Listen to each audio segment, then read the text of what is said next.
So inside the foundation, did you set or did you have any expectations on market penetration, what you would like to achieve, for example, for this year or for the upcoming years? And if you did, did you meet these expectations? Yeah, I mean it's funny because the project's 6 years is pretty quick in technology, but at the same time it feels like a long time because when we started out, the first release of OpenStack was the Austin release, then we got the Bear release. And I think we said by the Cactus release, the third one, it was going to be ready for service provider scale. So wow, we missed that by a couple of years. So in the beginning, it seemed like, oh, this is going to be really easy. And then I think it started to really pick up pace as we got real users, not just running it, but helping contribute to the code base. So I think that one of the toughest things that we have to address is the question of market share because there's just not good data on it. There are a number of analyst firms that have predicted the amount of revenue from the ecosystem that continues to grow. But anytime you have open source, it's very difficult to have precise numbers because anyone can get the code. And honestly, I think some of the biggest distributions of OpenStack who are represented here on the stage, they probably have more direct insight. We at the foundation certainly operate a user survey, and we've seen the number of respondents to that growing dramatically. So that's a representative sample, or it is a sample that gives us a sense of adoption. But we can never be 100% sure how many people are running it, but we're definitely seeing, for example, more than half of the Fortune 100 are now running OpenStack. So that I would say is a pretty amazing success metric. But we can never have a precise number on it, unfortunately. Sure. So Peter, the next question goes to you. What we can see is that big companies like Deutsche Telekom, T-Systems are also embracing OpenStack. So when was the time when you or your team, your managed people realized that this is something where you need to dive into and you need to implement these solutions at your company? There's been a long discussion within the company because we were looking for, as I showed in the presentation, what can be the next one in our puzzle landscape. And then it came with partnering. I was not mentioning in my presentation, it was came with Huawei, who come in the company and say, hey guys, we would have a solution, and what about partnering here? And it was roughly a year ago, more than a year ago, when we started last year pilot with beta testing, and the solution was on the market since the 17th. So didn't you think that you are a little bit late with this to jump on the train? I think it's never too late to come to the party. Good answer. And happy to be here. And answering to the first question, OpenStack is not considered as production-ready system, and I think it's not the time. A lot of customers wanted to have this solution when they came into the game. And big companies like the T is not the first most innovative company at the beginning. Okay, good, thank you. So let's dive into the more technical fields. So basically these questions will go to Robin and Simon. So what do you think currently from an engineering perspective, what are the biggest challenges in OpenStack? Let's have an outlook also on the acceptance from the community side, engineering perspective, or testability, usability, and so on and so forth.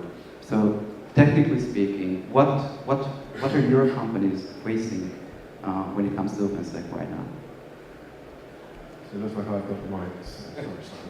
Sorry. First of all, I'm not really qualified to answer technical questions, so I'm going to redirect it back to a business side or a business view on the technical question.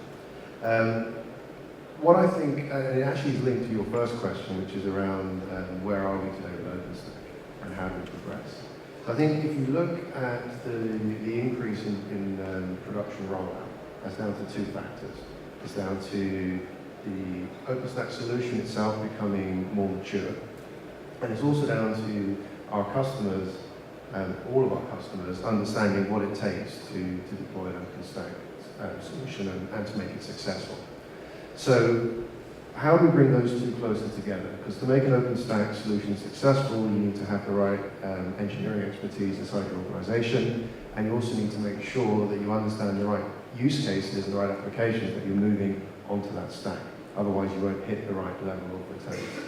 So what we're doing at Red Hat is we're trying to do two things. We're trying, first of all, to make it faster and easier and open up the number of people who can actually install and configure not just day one, but also the ongoing maintenance and running of an OpenStack environment. So what can we do within the OOO projects to make sure that running and maintaining the full life cycle on an OpenStack cloud is a lot simpler and a lot easier. And on the other side, what we're helping to do is educate the customers, not on what OpenStack is, but on how best to use OpenStack, how to understand where they are themselves on a maturity scale, so that they can then work out how do I take what I have today in my data center, transform that, and we will talk about digital transformation. Peter was talking about this with the industries coming across to use his cloud.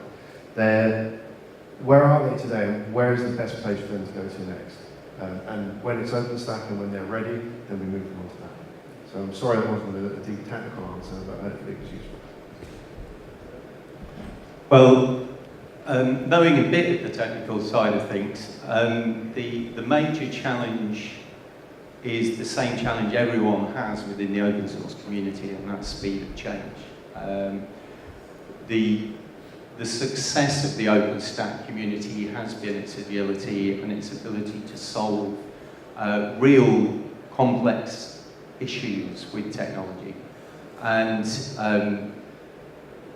for an organisation like SUSE, which is all about validating that technology and ensuring reliability and scalability and such things, then adopting that technology and making sure it's fully tested and ready and secure to go to market is one of the biggest challenges we're facing as a development organisation.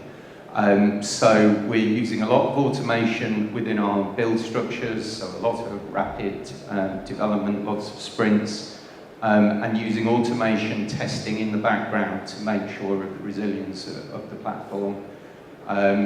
And to do that takes time. So the speed of development within the community, it's already been said, it's 6 years old, it's fairly young, fairly vibrant.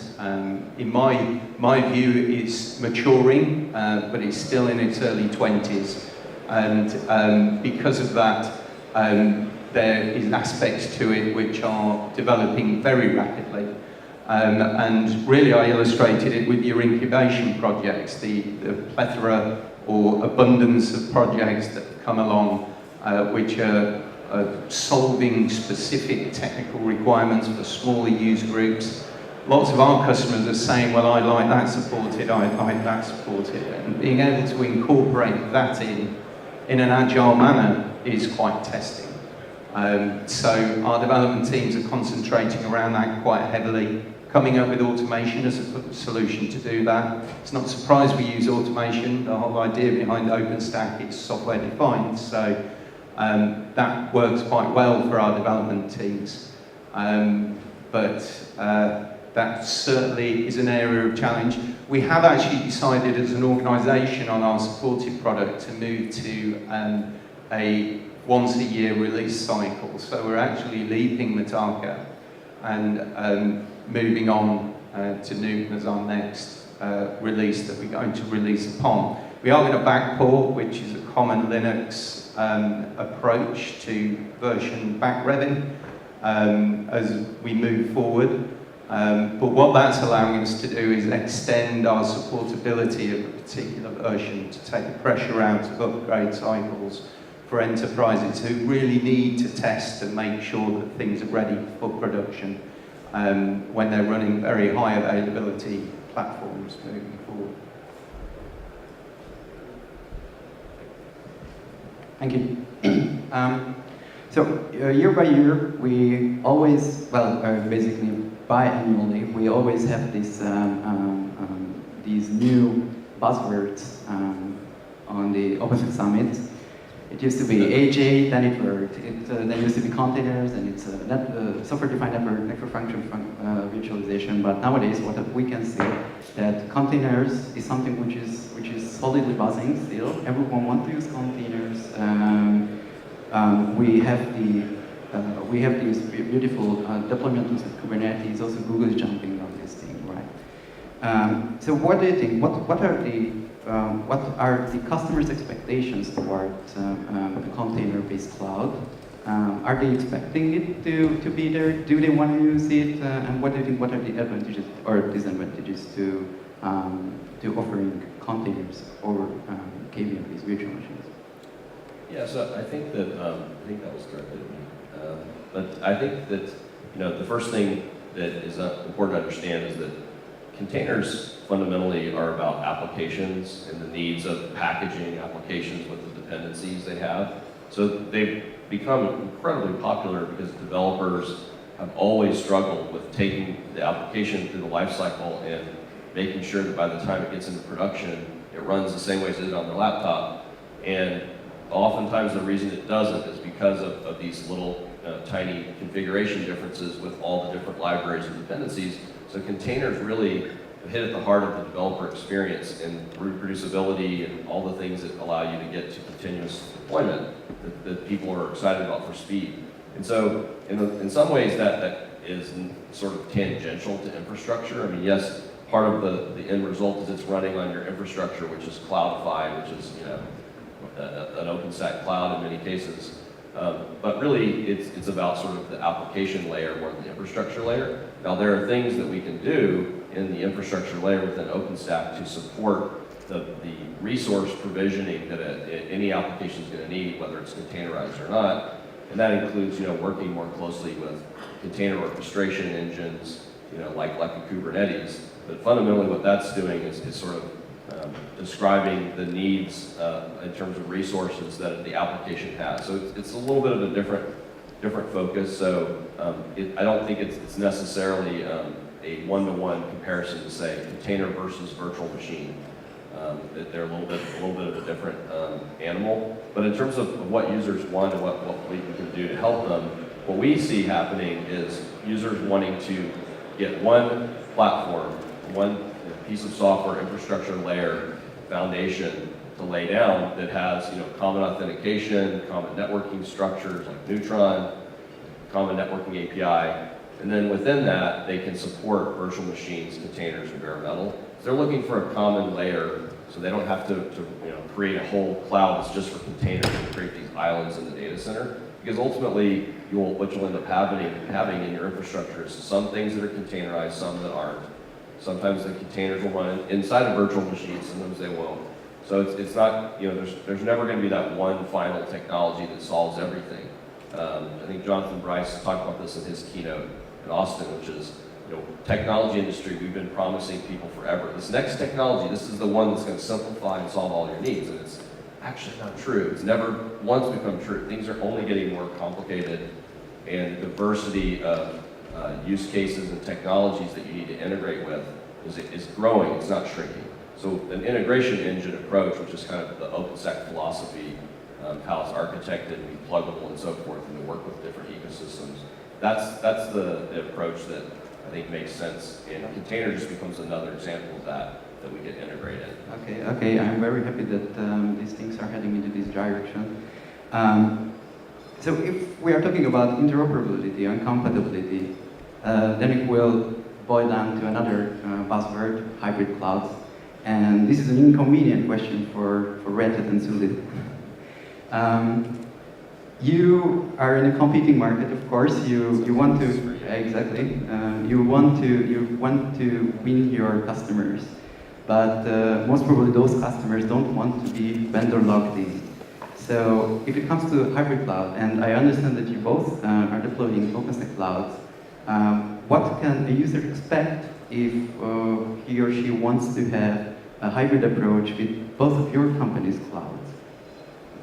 In terms of migratability or just vendor lock-in? I think it's probably fair to say you go first. That's very fair of you. Thank you. So yeah, hybrid cloud is a discussion topic for lots of organisations. As SUSE sees it, they're essentially representing markets to us. So I work on both sides. I am the cloud strategist, so I work a lot with the public cloud solutions that we deliver. And obviously, public cloud is a very key market to organisations like SUSE. But on the converse, we obviously have a private cloud solution. The reason why we direct our efforts in both areas is customer choice. You talk about the fact customers want freedom of choice. It depends on what layer they expect freedom. But by offering the customer several different routes to deliver solutions to their particular challenges, we hope we're giving them a breadth which will allow them to work with SUSE in achieving their goals in the most efficient manner. We obviously are putting a lot of effort into the OpenStack community and the OpenStack side of the business. But as things move forward in the future, a situation where certain workloads will be spun up in a public environment and other workloads which will suit a more intra-data center, more controlled requirement being run in the OpenStack element of that solution will obviously be the way that that will go. We're working on tooling and solutions to be able to deliver that as we go forward.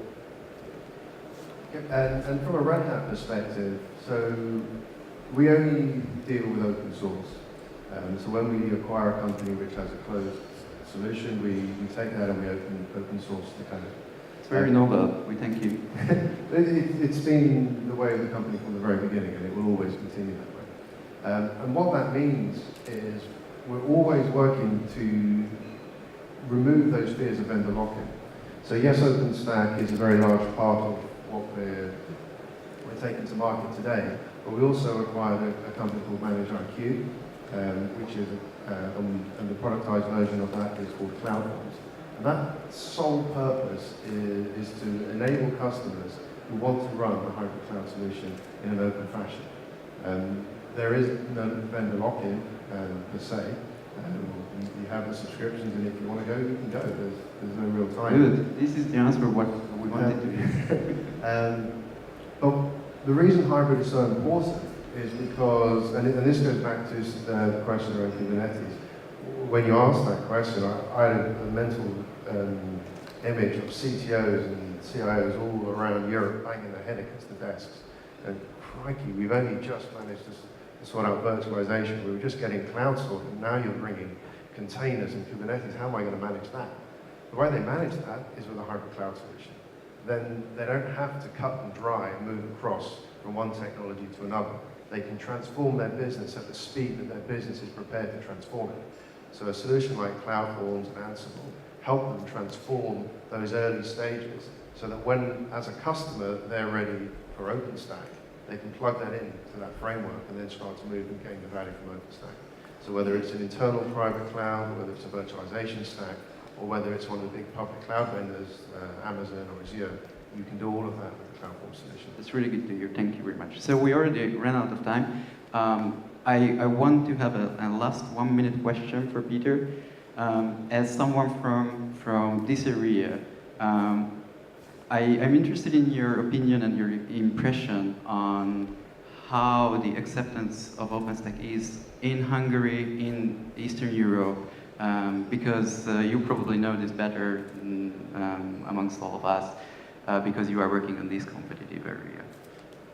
Regarding market, I see less development on the market, less interest. So the customers are just testing what does it mean cloud and what could it mean for me and what not. And really, I should not invest anymore in assets or what does it mean. I see much more vivid environment and communities in training universities, new guys coming to IT. And this is where I think the region is strong enough, but this is not the same as the market index. And this makes them the place for those companies like that we have those guys, but we work in general international global customers, but not for the local. Okay, so we can expect a very big growth here too. If the market matures, then yes. Okay, good. Thank you very much for you gentlemen. Thanks for sitting into the talk and probably missing out for lunch. Now everyone can go, and thank you again.